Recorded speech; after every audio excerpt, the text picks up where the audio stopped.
In the next letter will be found her description of her own style of composition, which has already appeared in the notice prefixed to Northanger Abbey and Persuasion.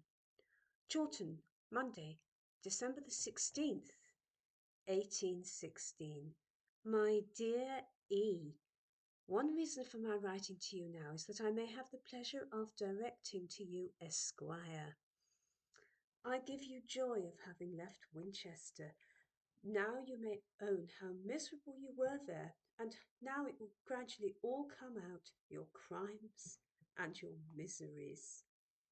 How often you went up by the mail to London, and threw away 50 guineas at a tavern, and how often you were on the point of hanging yourself, restrained only, as some ill-natured aspersion upon poor old Winton has it, by the want of a tree within some miles of the city. Charles Knight and his companions passed through Chawton about 9 this morning, later than it used to be. Uncle Henry and I had a glimpse of his handsome face, looking all health and good humour. I wonder when you will come and see us. I know what I rather speculate upon, but shall say nothing. We think Uncle Henry in excellent looks. Look at him this moment and think so too, if you have not done it before.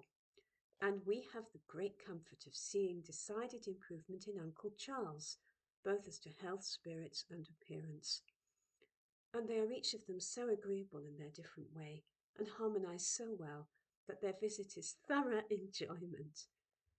Uncle Henry writes very superior sermons.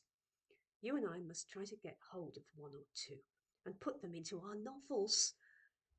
It would be a fine help to a volume, and we could make our heroine read it on a Sunday afternoon, just as well as Isabella Wardour in The Antiquary is made to read the history of the Heart's Demon in the ruins of St. Ruth, though I believe on recollection Lovell is the reader.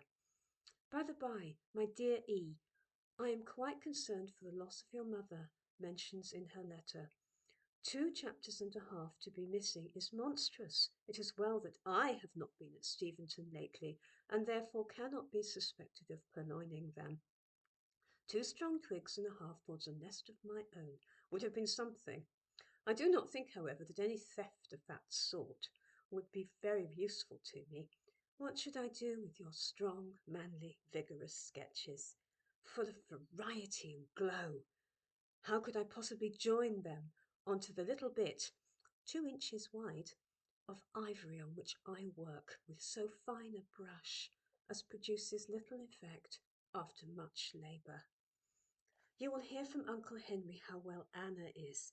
She seems perfectly recovered.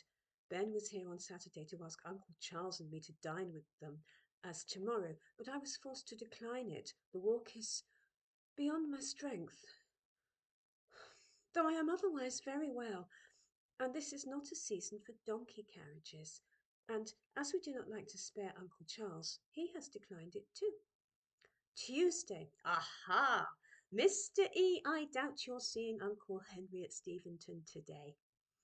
The weather will prevent your expecting him, I think. Tell your father, with Aunt Cass's love and mine, that the pickled cucumbers are extremely good, and tell him also, tell him what you will. No, don't tell him what you will, but tell him that Grandmamma begs him to make Joseph Hall pay his rent, if he can. You must not be tired of reading the word uncle, for I have not done with it. Uncle Charles thanks your mother for her letter. It was a great pleasure for him to know that the parcel was received and gave so much satisfaction, and he begs her to be so good as to give 3 shillings to Dame Staples, which shall be allowed for in the payment of her debt here. Adieu, amiable! I hope Caroline behaves well to you. Yours affectionately, J. Austen.